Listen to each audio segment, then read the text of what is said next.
Who dat? We dat. Hello, everybody, and welcome to another episode of the Atlanta Sports Special.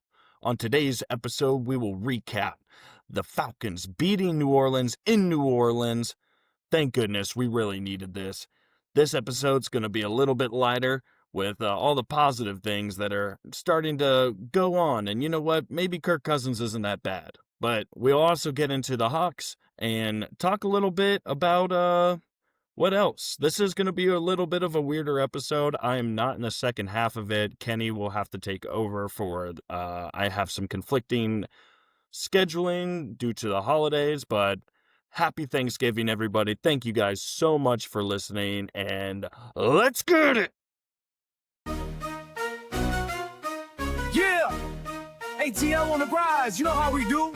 Beach tree dreams, dirty birds flying through. From the gridiron to the diamond, courts to the pitch. We reppin' ATL sports, every team, every niche. ATL, where the flames ignite. From Truist Park to the bins at night. Dreams take flight, hearts soar high. United we stand, reaching for the sky. Welcome, everybody, to another episode. We are Who so dat? excited to be here. Who dat? Kramer, how are you feeling this week? Hey, man, I came in real skeptical. Before we get into it, I just say I was very skeptical about everything about to go on. If we lost to the Saints, it would have been like suey season a little bit. But, hey, we're here now. We beat them. Y'all still ain't that. Y'all never been that. Get off our backs. We're a bad team. Y'all worse. Yeah, way worse, actually. What an awesome week, dude. And actually, it brings us to this day in the A, which is very similar. And probably one of the only highlights of the Desmond Ridder timeline was that on November 26th in 2023, after throwing 2 first-half interceptions, our boy Demon Desmond came back and actually beat the Saints. Beat the Saints 24-15. That's criminal. That After was throwing he threw a fourth-quarter touchdown pass to Bijan. And that actually ended a 3-game losing streak that was also thanks to Desmond Ridder. So a little high and a low, a little diamond in the rough of the Desmond days, which is kind of similar to the vibes we have slapping around the AINTS, which I'm excited to talk about today.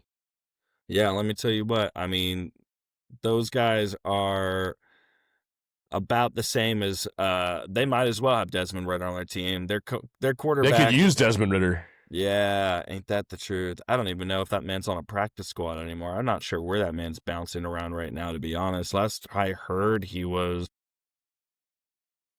Getting talked about to get brought into Washington was the last thing I heard of him, man. oh, I don't know why. I had a feeling he's on the Cowboys practice squad right now.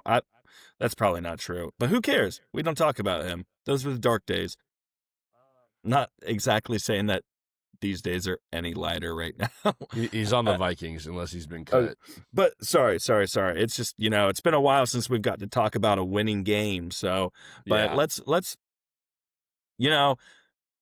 Kenny, Thanksgiving's coming up, and I am just so grateful for so many things. One of them being you, man, and just being able to start this podcast and just being able to talk about Atlanta sports with my buddy over here. It's awesome, dude. It's a great thing to be thankful for. And that leads me to, let's do a little bit of a blind ranking to start the episode off. Huh? All right, let's get it, dude. I can't wait. All right. I got to, right? Because it is Thanksgiving, so we're going to go blind rank your top 5 Thanksgiving side dishes. Oh man, there's some really good ones and some sleepy bad ones in there. So I gotta be smart about this. So I can already tell. All right, okay, going on. The first one I got is sweet potato casserole. Oh man, this is such a tough one because it also depends on who made it. Do we have like marshmallow fluff? We got marshmallow fluff in top? it. No, we got the fixins. All right, listen, I'm gonna be careful because there's a lot of people I could offend if I put this way toward the end. I'll put this at 3 just to start us off. Okay. Here. Dude, you were about to offend I was about me to drop if that went any lower. About to drop a bomb on some people here. All right, perfect. 2. Second one. I'm going mac and cheese, which I've came to find out mac and cheese is not It's not really a Thanksgiving food. That is not, yeah, that's not like very popular for, I don't know, maybe it's because my family. I'm gonna put it at 4. No, you're absolutely right. I'm Yeah. actually making a mac and cheese this year for Okay. my squad. But I actually had to force it in because normally it's mashed potatoes. It's your like heavy carb, starch type deal. Yeah. Mm. Maybe, my family does mac and cheese just because we're not originally from America, and they kind of like, they're like, oh, mac and cheese, people like that, so like, let's make that for Thanksgiving. Yeah. They lost. If your family are recent immigrants, please tell us in the chat if mac and cheese is considered an American side dish. Corn casserole. Well, I got to put this one. I'm going to put, I'm so glad I heard corn casserole before I ranked mac and cheese. I'm going to put mac and cheese at 4. Oh, dang, kind of leaked that for you, but yeah. That's huge because I'm going to put corn casserole at 5. Whoa! Dang, dude. I'm really That's nervous, crazy. though, because I feel Okay, like so these are your destined 1-2s. Okay. Yeah. Green bean casserole. Now, that's top tier. So for me personally, that's going number 1. I absolutely Really love green bean casserole. I think that is the most volatile dish where that is so hit or miss. That is the biggest dish, I think, is depending who made it. When you walk to the buffet line, if it's not looking right, or someone who's like trying to be a little bit healthier didn't put the amount of fat and cheese in it, it can ruin your whole day. Luckily, my wife is in charge. And I'll be sitting over the back of her shoulder looking down like this, making sure we got the appropriate amounts of fat and cheese. I've been to Friendsgivings where people have brought that, and it looked so bad no one touched it. I mean, if you bring a dish to Friendsgiving and you're not getting your dish touched at all, yes, that's brother, bad. You're probably not getting an invite back to a Friendsgiving. Also, the tendency of Friendsgivings is to be boozing, so the fact that people were boozing and still not eating your dish is a real cause for concern. That's okay, though. Absolutely. And all right, this is number 2, automatic here. What do we got? Number 2 is, I'm just going to go with the classic. It's mashed potatoes. Okay, good. I actually feel really good about that. Because I love mashed potatoes. In fact, every year my mom is like, I really don't want to make my homemade, like handmade mashed potatoes. Like she's like, I guarantee I can make you some like, pre-made ones or some microwave that tastes pretty similar. And we all are like, cut the crap and get to stomping, Mom. We gotta have the real mashed potatoes. Get to stomping's crazy. Get to stomping. We say it with love, though, and I would never say that to her face. My mom's a beautiful woman who doesn't take directions from a man like me. I can assure you that. But her mashed potatoes are elite, and we have to have them that way. So I'm really excited. Honestly, this has got me juiced for tomorrow. Oh my gosh, yeah, we are recording on Wednesday, so I am. I made a mistake this year, man. I made a huge mistake. I had a little bit too much to drink 2 weeks ago. Got a little confidence in me, and said, you know what? I've been working out, and signed up for a 8 a.m. 5K. Now that's absolutely crazy, dude. Becoming one of those type of people is definitely a move when you're the age that we are. Yeah, it's either you're born this way or you're not. This is not something usually people transition to at the age of 29. And well, I'll text you some updates because I'm not sure how this is going to go. Yeah, I'd love to get it's a 5K. So if you want to take a little selfie every K, every kilometer. Couldn't tell you how far a K is. It's pretty short, right? I mean, we're talking like 3.1. Isn't that right? This is an American holiday. I'll send a selfie every mile.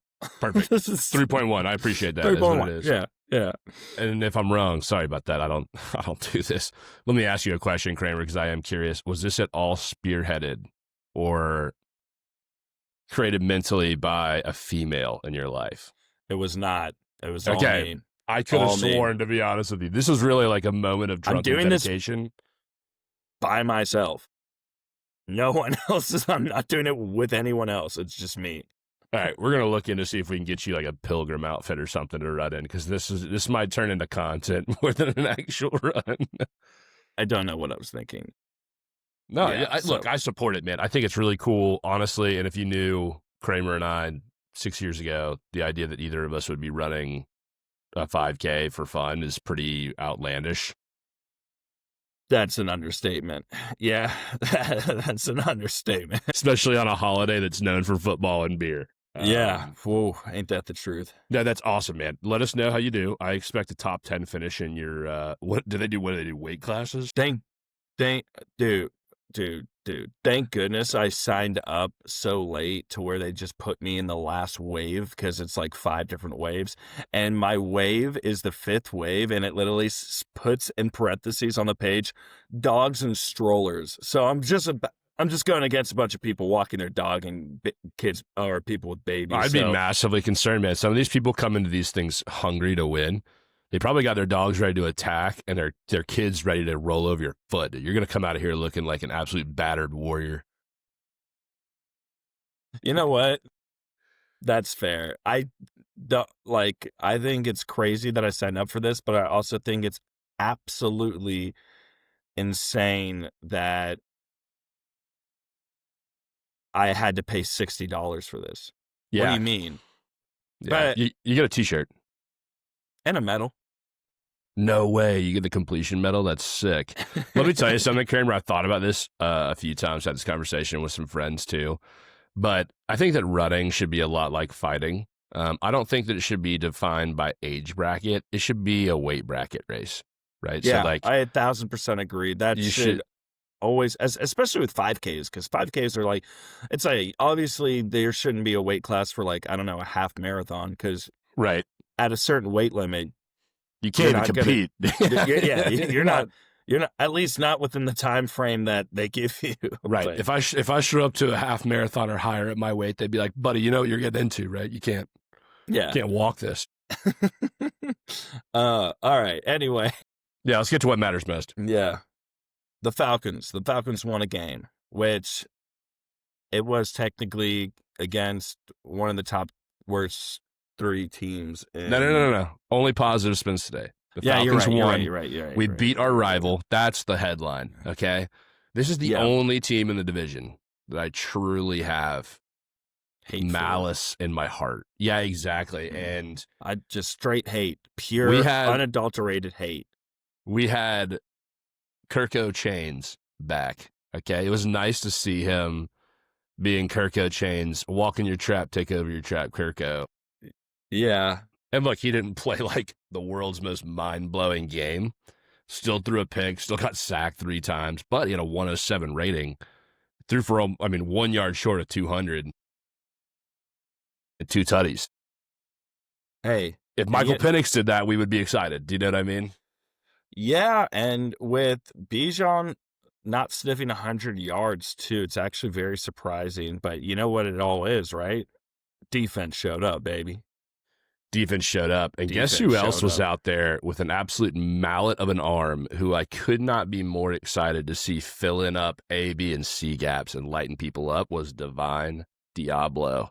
He's back. He's back, and I'm not kidding you. It immediately showed me like how bad we needed him and how much I really did miss him. He was flying at the linebacker position, and with half an arm, he was 1.5 times more effective than everyone else we've been trotting out there.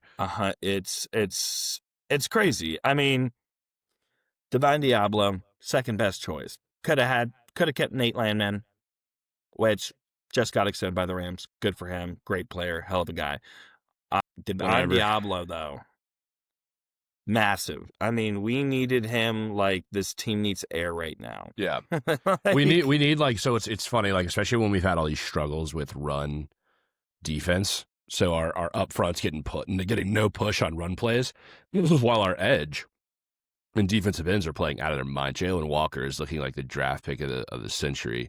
And I know that's on a team that's struggling very, very bad, especially offensively and defensively when it comes to run protection. But the guy is leading the league in pressures, or not pressures, sorry, he's 4th in pressures amongst all rookie defensive ends. But he's 1 in sacks, 1 in hits. The guy is an absolute stud, and he's played 2 less games than everybody. Right? So he's leading these with 2 less games. The guy is playing phenomenally. I also want to give a big shout out to our tackle leader for the game.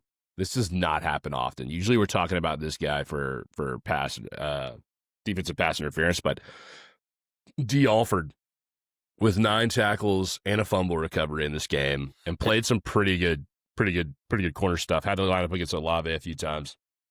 Really good And I'm job. glad to see him doing so well, since this man is somebody that somehow finds his way onto the injury report every week, right? Yeah. He's like Wednesday, it's always like D. Alford, limited at practice. And it's like, all right, man, like, are you going to play or not?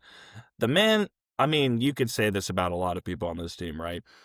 There is a lot of injury. The injury bug has hit the team hard. It's crazy, but man. the thing is, we got dogs on that team, and a lot of people, which it sucks, because we don't have a first round pick, right? So it's like we kind of need these guys to come out there and make a name for themselves, so we know who we need to sign. So we need to who needs to be on this roster at the end of the year when we're making cuts and things. Or who's going to be worth money to trade. Like, don't forget, we may have to actually rebuild. Like, I understand it's not out of our future if we fire Raheem and fire everybody. Like, Right. That could happen. Right. That's a good point, but at the same time, it's like who we want to keep on this roster. And because Divine Diablo, if he hasn't made his case with just coming back this game and being a total difference maker, I'd be shocked if we we have him on a 2-year contract, right? So it would blow my mind if we somehow got rid of this man, because keep it in mind, Divine Diablo is our 3rd leading tackler in this game, and he had a club arm. Dog. We just got dogs. We got dogs, and they've been in the kennel too long. We got restrictions. we got them sitting on the porch with the puppies when they need to be in the yard pissing with the big dogs. That's what this is. That's right. But yeah, sorry. But I thought you were about to break some super tragic news with no piano. I was like, sorry, my alarm went off. My alarm went off. But very soothing. Hey. But you want to talk about somebody who woke up this game? Who woke up? Hello, Darnell Mooney. Yeah. Hello, Darnell Mooney. It only took everybody else having to be injured for you to do something. Yeah. It only took us getting rid of Ray McLeod, Drake London not being in the game. I don't want to put disrespect on his name, but like when you're having 30 guys like Charlie Warner and Dylan Drummond, like Darnell, you better be the one who's flashing. And it took Kirk Cousins having to come in, I don't know what Kirk Cousins' problem is, but that man hates throwing to a tight end. That man hates Kyle Pitts. I don't know what Kyle Pitts did to him, but he does not. Well, he hates throwing accurately to him. That's the problem. He'll throw it to him, but he doesn't like it when he catches the ball. Like Kyle Pitts had 5 targets, which technically from our wide receiver standpoint was the most targets on the field. Only 2 of them were completed, and only 2 of them were able to be completed. And Kyle Pitts is known to drop the ball, don't get me wrong, but Kirk has obviously shaking off a lot of rust coming into this game. I want to point out one thing real quick before we hop to offense, and that is the sack numbers too. Okay. 5 sacks in the game. Again, these sack numbers are crazy. Ridiculous. 2nd most sacks in the league behind the Broncos, and still on pace to break a franchise record for most sacks in a season. That comes from Brandon Dorless having 1.5. James Pierce, who we look at nowadays with all this turbulence because of the trade to come up to get him and what that does. He's our guy. We got him, and he's playing outstanding. We also have Jalen Walker with another sack. Rook Orohororo. Dog. And he had a sack. Yeah, he did. These guys are making plays week after week, and like seeing rookies like Pierce and like Walker get in the backfield at an unprecedented clip. And I know it's the Saints, like I know they're pretty bad, but they've been doing this week after week. I mean, they did it to the Bills, they did it to the 49ers. They've done it at every single game and every single level that they played this season. Mm-hmm. I'm loving it. You know what I'm saying? That's my take on it. I can appreciate the fact that defense has not taken the foot off the gas, even with everything offensively. Like we have, when it comes to offense to defense complementary ratio, we have to be the worst team in the NFL right now, without a doubt in my mind, right? Because Like, the way our defense goes out week after week with the tenacity and momentum that they keep building off of one another, going out there making play after play, and then having their offense go out there and do jack nothing for them. It's crazy. It's pretty tough. Yeah, and we still didn't get it. Like, it's not like we were thundering down the field. Well, I will say we were actually moving across the 50 pretty well. Again, red zone and getting closer, big struggles. But, like, I mean, total offense wasn't miserable. We'd like to see that be a little bit higher against a team like the Saints. But we still got Raheem and we got Hey, we got Zach Robinson screwing the pooch. So, like, we still got bad coaching and we're beating a team. I can't be too sad about that. hey. How about special teams, huh? Jamal Agnew. Special players. Jamal Agnew, 2 returns for an average of 37 yards. Bang. That's nice. That's pretty super good. Nice, dude. That's pretty good. But hey, Zane Gonzalez, 3 for 3, 100% accuracy with the long of 56. We got a kicker. Okay. We got a kicker. Parker Romo's punching air somewhere, thinking that could have been him. I hope he's in Cabo already. I hope he forgot about football. That's not his career path. How did Koo do this week? Just to kind of Koo got a tackle. That's kind of hype. I'm not gonna lie. Yeah, I wish I could talk smack about that. That's pretty sick. Seeing your kicker dog somebody and hit them out of bounds is pretty sick. When you have a second, go look up that clip. But ooh, we go talk about hitting somebody out of bounds. Kirko Chains. I'm not sure if you saw that run. He went the boom, baby. He brought the boom hit stick. Given that guy probably had no idea and did not expect that to happen. He was like, yo, and he got totally blindsided and got thrown to the ground. Kirko Chains kind of looked over him for a second and then walked back to the huddle. The noise, if you watch that clip, is, and if you can make a clip out of this, of me talking about it and put this in there, of just the crowd, the Saints crowd going, whoa, like, because, he dogs that man and hits him straight to the ground. It was amazing. There's an edit going around. I'll repost on our channel of that exact moment, and just it's like the most dog mentality, and it's so funny too because the hit was such a, like, this is what I actually hate it when quarterbacks do this, like they're gonna go out of bounds and they do something cheeky, but he does this and he's moving at like 4 miles an hour. Kirk's got basically a bionic leg and like a half an ankle, but he just like forces his whole body into the guy and lights him up. It's probably the best thing I've seen all season from the Falcons offense, to be totally honest. It's such a common thing you see with these younger quarterbacks trying to make a name for themselves, but the fact that it is almost 40-year-old Kirk Cousins coming back after being replaced, he's like, you guys are paying me all this money. I'll give you a show that. You know what I think it is? I think it was he was watching Taysom Hill on the other side. He's like, maybe I could do that. Maybe a team will pick me to come do that if I start laying wood. Absolutely not. But no, of course not, dude. Taysom Hill's an absolute savage athlete. I have all respect in the world for that guy. Nah, I can't wait for him to pass the torch to old King over at Georgia Tech one day. But speaking of which, another defensive praise here is that I cannot remember a game against the Saints where Taysom Hill did not run silly style all over us. Like, I don't know what it is. That guy has been our kryptonite for the better half of 7 years now. And he loves just lining up in like that fullback or H-back spot and then just like barreling for 5 yards on 3rd and 1 every time. It makes me so frustrated. And because it's coming. It's coming every time. And they just are like, oh, crap, they have Taysom Hill back there. Yeah, dude, we've seen it twice a year for 7 years now. Yeah, it's literally no shock to anybody. He lines up in like a tight end or wide receiver spot. It's like, better watch out. Better not cry. Better not pout. Taysom Hill's coming to town. Santa Claus reference. We're almost to Christmas season. He's about as old as that now. Look, the guy's truly frustrating. If you're a Saints fan, I bet you freaking love that guy. You're gonna miss that man. Oh yeah. If only he could throw a ball too. Dude, want to give a big shout out also to Xavier Watts. for the interception. Let's see where he stands. I should have pulled this up before. He's got at least 3 picks this season, right? Yeah, Oh, 3. yeah.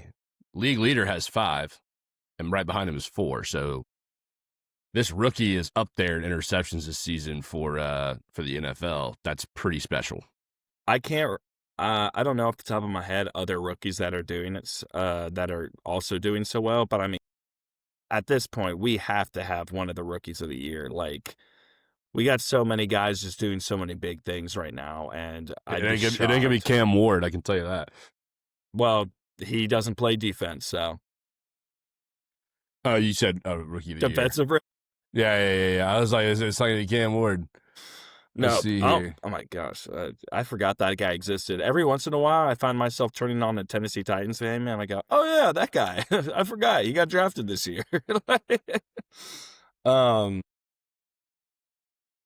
But with this defense just stepping up week after week, it's massive. Like with these rookies, and the fact that they're doing all of this on their rookie year right now. Yeah, man. It's just like, it's hard not to get excited. Like, it's already They're playing sad. like our veterans. They're playing like the ones who should lead the team. And Xavier Watts is leading the league for rookies and interceptions, by the way. Amazing. Good, as he should be. We No have. surprise. It's just like all this young talent you have. It's sad that we already have to start looking towards the future because we're not looking right to get to the playoffs right now, obviously. But dude, you know what's crazy though is like this division is in shambles. It's so sad to admit that like it's still not outside of like the realm of possibility that we make the playoffs. Baker Mayfield's left shoulder's torn in half. Panthers can't beat anybody except for us. So that's so true. I am so glad you brought this up, or that you are thinking this way, because you're not the only one out there. Let me tell you what. A longtime listener of ours, a guy that's helped support us on Instagram a lot, at Atlanta Falcons Barstool on Instagram. You know, we collaborate with him on a lot of posts. If any of y'all follow us that are listening, he sent me a message on Monday night that kind of got me jacked up. But you know me, I'm full pessimist now because the Falcons have ruined my life. It's Thanksgiving, though. We'll stay thankful. We'll stay thankful. Hey, we got a dub. We got a dub going into Thanksgiving. That's all you can really ask for. But listen to this message he sent me. He goes, IDK, if I'm a delusional Falcons fan, but am I the only one seeing we have a chance to win the South? Not a good chance, but if the Panthers lose tonight, this was on Monday, so they lost to the and lose 2 more games, which I bet that they will, given the gauntlet of a schedule they have coming up, and the Bucs need 2 losses, and we and we still have to play them once. If we win with how and we have a good chance of winning with how hurt they are with Baker Mayfield's shoulder, but we also have to play Seattle and and the Rams. But if the defense plays like how they've been playing, and we can get somewhat of a competent offense and stay healthy, he goes, I'm not sure if I'm crazy or super smart. And then he goes, he's smart. Yeah.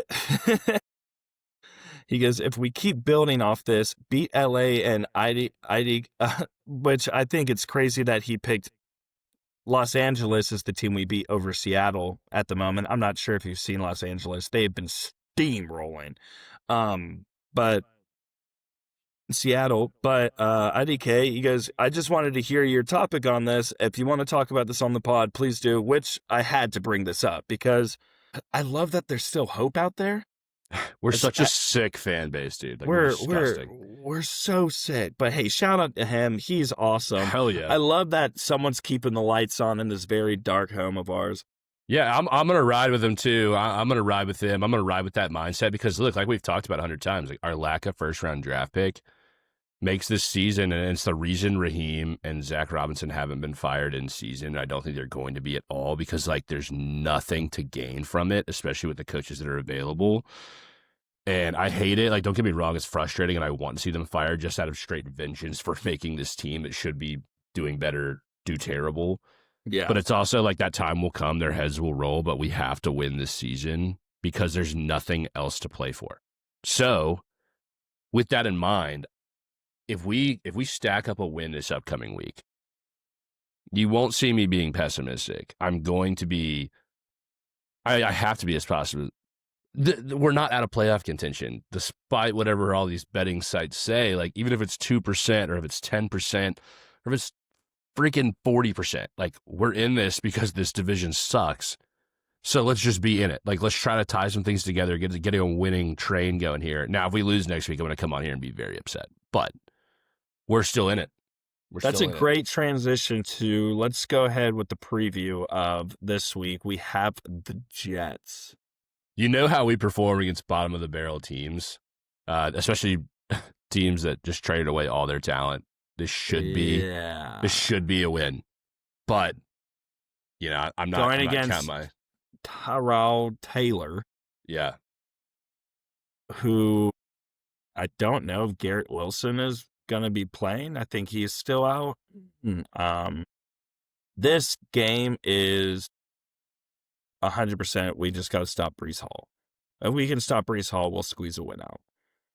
It might not be pretty, but we will win this game if we could stop Breece Hall, because they are not doing almost anything in the air over at the Jets. I'm literally trying to find out what Garrett Wilson's status is right now.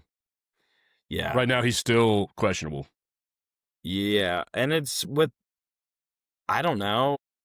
We also have Drake London that's questionable. Like, they say he sprained his PCL. So it's like, I don't even know why we would roll him out there if we're playing for the playoffs. You don't play him in a Jets game when you think you can. I mean, look, they have no cornerback one. Sauce is off the team. Like, there's like somebody should be open at all times in this game.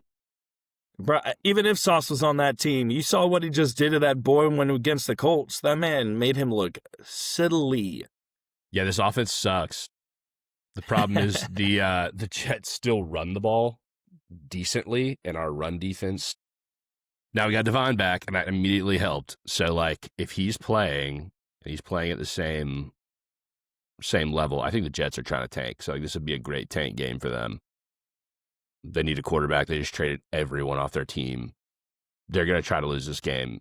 It's just like, can Raheem figure it out and understand that and go out and win it? They're not just going to hand it to us, because I think the league might, fine them for just like coming out and taking a knee for 4 quarters. But it's kind of the vibe we're getting here. Now, that being said, when we traveled to play a bad opponent last time, it was to Carolina. And we know how that went.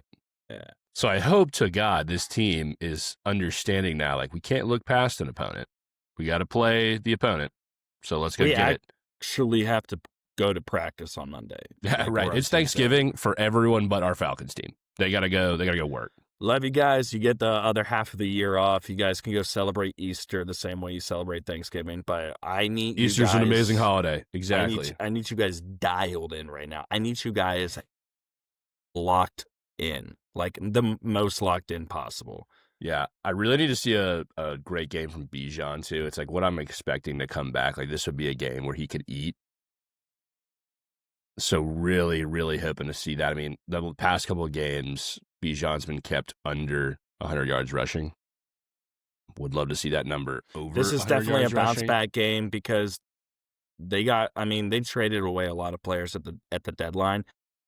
One being their all-star nose tackle, Quentin Williams. So with him gone on the Cowboys now, which he's making a huge impact over there, and that's massive. I mean, we can run it straight up the middle probably every play and win this game, because they're shambles. They're in total rebuild mode again. We're on the brink. I was about to say, they're where we would be if we lost to the Bills and lost this past week to the Saints, but we're not. Yeah. We're in our position that we're in now. So let's go. Let's see what we can do, man. We're 4-7. That can feel a lot better in 2 weeks if it says 6-7. Like, the vibe around Atlanta can be a whole lot better if that's the case. It starts right now beating a team that is asking for a loss.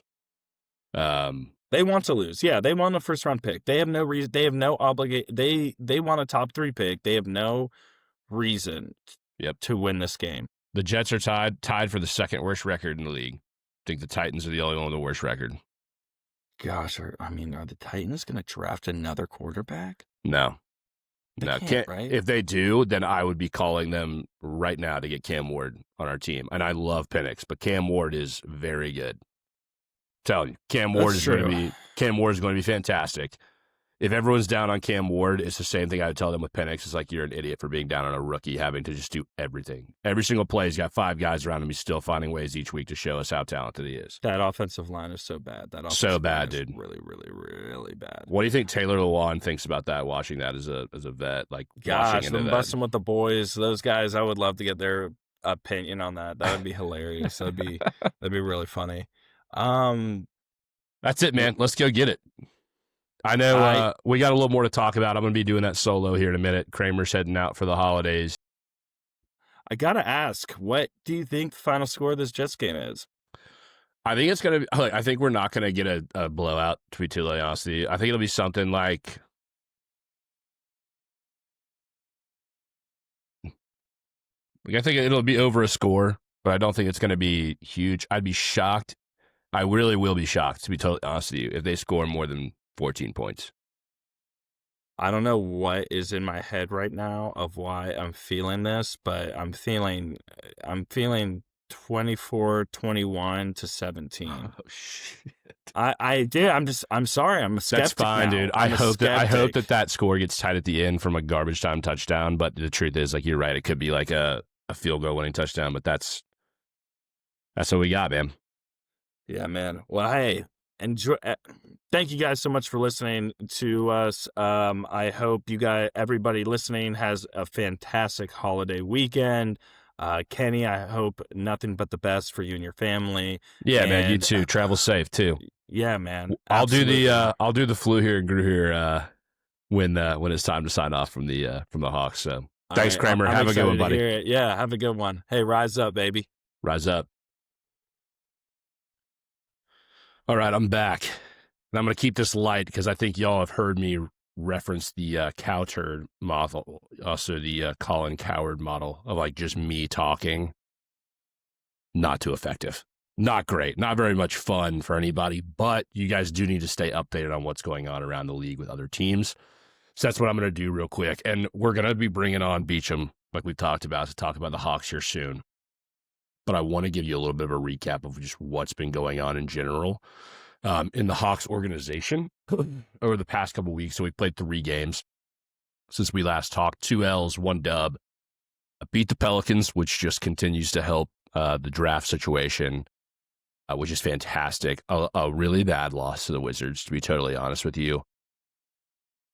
One where Porzingis was playing well, kind of leading the team a little bit. When we saw that, it kind of was ineffective when it comes to defensive statistics and getting the job done. So interesting to see when the game is played a little bit more toward our multi-million high contract level guys, what that does to the team. That being said, in that same game on Kongwu, and Big has been playing fantastic, had 20 points, Ricochet 17. We like seeing the progression of him becoming a real reliable scorer and shooting the ball well.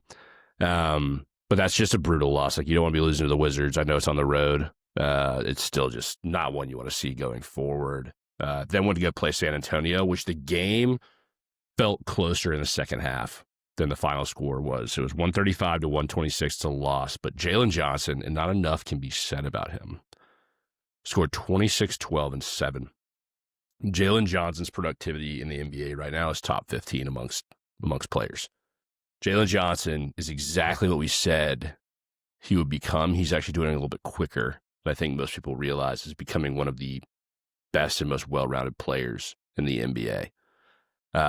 His ability to get to the basket, as well as now being, shooting above 30% from 3 and being able to extend, is incredible. And it can't be lost that his ability to be a playmaker for others through his rebounding efforts and his assists are filling a huge gap without Trae Young in the game. In these games, I will say, it was a great situation of like, we need Trae. We needed that playmaker and that guy to bring a spark at times. Jalen did a great job on Kongwu, did too. really making a run in the second half. He was the kind of catalyst for that San Antonio Spurs almost comeback. But I think the need for Trae is still there. So I'm not out on Trae Young, even though I know some people are saying, like, look what this team's doing. We're upper middle half of the Eastern Conference. We need it, though. I think what we're seeing is a lot of good contributions as well. Over the past couple of games, Kennard has seemingly shot okay, but not doing the best ever. Vit has stepped up, on the other hand, though, and been a great spark of life when it comes to shooting and offense. I won't expect him to be a game in and game out 20-point scorer, but he is shooting the ball well and from range that is affecting defenses and how they play him and how they play the Hawks bench when they're on the floor. So his minutes have been great for the Hawks and is really exciting going forward too. And I know this is all being said without Trae Young, but I'm high on this team. We play the Cavs coming up here the day after Thanksgiving, and it's going to be a really great game to watch. I'm pretty sure it's one of those in-tournament games too. Man, the Cavs, I know we lost or beat them last time we played them. Lost last time we played them. We'll fact check that. But what we have to do against the Cavs without Trae is exactly what we're talking about here. It's like, can we beat the boards and can the bench come in and offer those good minutes? I expect it to. I expect a win on Friday when everybody's dealing with the turkey hangover. And I'm really, really excited to watch this team perform. Every time they're playing, I'm excited to watch this team perform. They do something special every night, even in their losses, and someone who maybe you wouldn't expect is stepping up to the plate. So let's see what we can do here. We'd love to get to that 12-win marker. We're at 11 wins currently. But nonetheless, the Hawks are the best show in Atlanta right now, and really, really exciting. Okay. Let's pan over to a team that's playing on the Northeast side, the Braves. We're in the offseason. Alex Anthopoulos is claiming he's going to spend a ton of money. He's not so far. So not too surprising from AA. Kind of what we'd expect. Some of the recent additions / retains that the Braves have done. Raciel Iglesias has been re-signed for a 1-year deal. We also acquired recently the left-handed pitcher Ryan Rollison from the Colorado Rockies in exchange for cash. Anytime someone comes out of Colorado, it's like where pitching goes to die, unfortunately, because of that thin air. It's like your ERA could be expected to go up at least a half point, no matter what, compared to what you were before. But it seems like we're kind of toying with piecing together some pitching again, which we saw how that's worked out over the past 2 seasons. Like, the fact of the matter is we need a name that can stay healthy on this roster. When you let guys like Max Fried go and you replace them with, don't get me wrong, Chris Sale's great pitcher. We got him, extended him. That's awesome. But we need a 4th and really 5th guy in the rotation that we don't have right now. And we can't count on because of health. Like, yes, we have like Schwelly. Strider's going to be healthy. But for how long with that velo, I don't know. I hope Strider's going to be back, not recording country albums in the offseason like he has been, but actually playing an entire season. But it's just tough. Like, you can't predict that kind of stuff in baseball. You have to have alternatives. You have to have a number of great rotation guys if you're going to play for a World Series, if that is the goal. If the goal is for AA to play Moneyball and Billy Beanball up in the office and try to make some old timers get the best out of them and leak that out, then I'd rather that be announced and not say we're going to spend as much money as AA says. Doesn't feel that way. Because even what we've been talking about is like getting a great hitting shortstop in that can play the field as well as get on base. What did AA do? Well, he went out and signed Mauricio Dubon and sent Nick Allen to the Astros. So basically what he did is he paid a little bit more money for Nick Allen again. He traded Nick Allen for Nick Allen. Their sheet across the board is pretty similar. Very low OPS. Average on base percentage. Average batting average. Probably sitting around 240, 250 career. He is a multi-time Golden Glove. Like, I get you did get a glove. That's awesome. Didn't think Nick Allen was terrible from that perspective. But I don't know. To me, this feels like the classic AA pickup. It's like, hey, we got a guy that nobody wants to buy the jersey of, but no one's going to really complain until 82 games through the season. It's tough. There are players that have obviously been in the rumor mill for a while now that I'm disappointed that we're not seeing more about. And I know that's not a shortstop, but like guys like Edwin Diaz, Bo Bichette, Schwarber, like these are bats that can come help out and pitching that can help in relief where we have huge gaps. And like if Raciel Iglesias is the best relief sign we're going to have and it's just extending him, I think we're in a world of hurt because he had some good numbers on paper, but I know a ton of fans who watch every game and try to be as tuned in as we are. They watched him give up solo home runs and blow leads and then get him back, but he had a bad season in my mind last year. You can argue with that in the comments if you want to.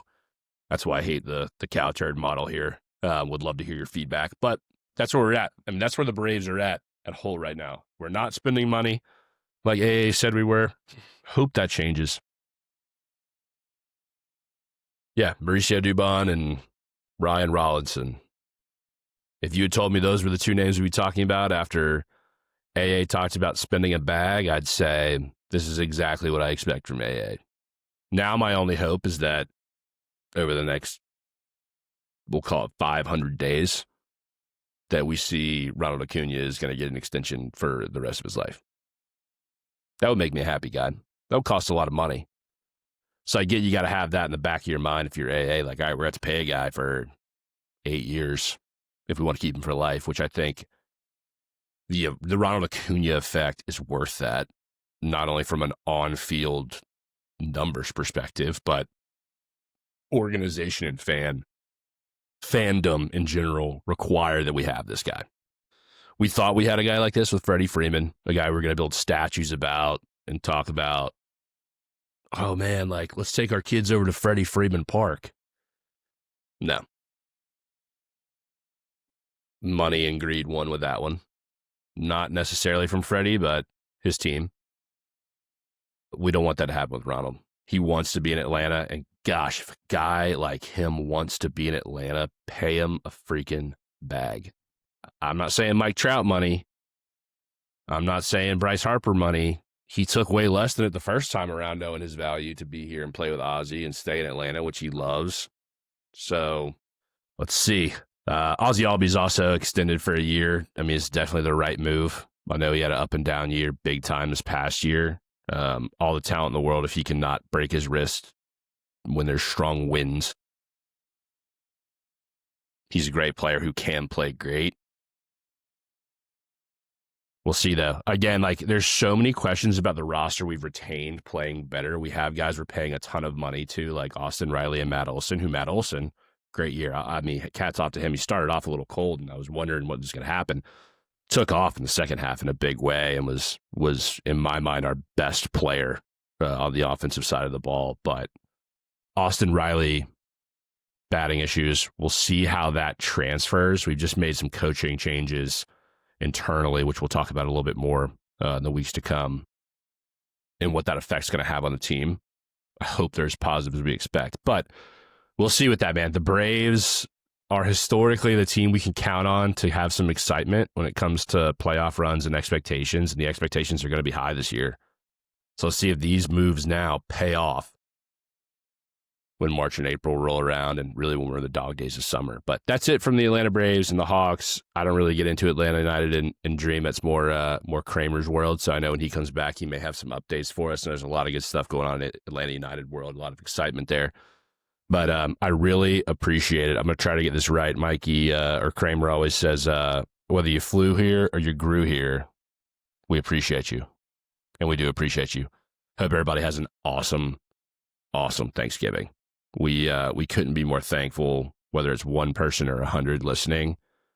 We love doing this for fun, and we hope that y'all are getting some enjoyment out of it. So thank you guys for tuning in, liking, commenting on our social media platforms. It's really fun to see the engagement from friends and new friends, people that we've never met before, getting to ride along with us. So I just want to say again, we're extremely grateful. And without Kramer here, I want to say extremely grateful for Kramer. He does a lot behind the scenes to edit this stuff.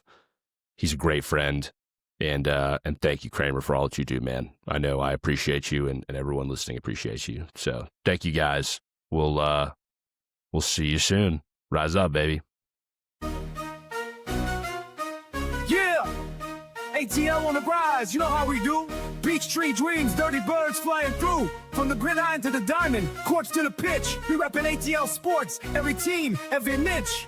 ATL, where the flames ignite. From Truist Park to the bins at night. Dreams take flight, hearts soar high. United we stand, reaching for the sky.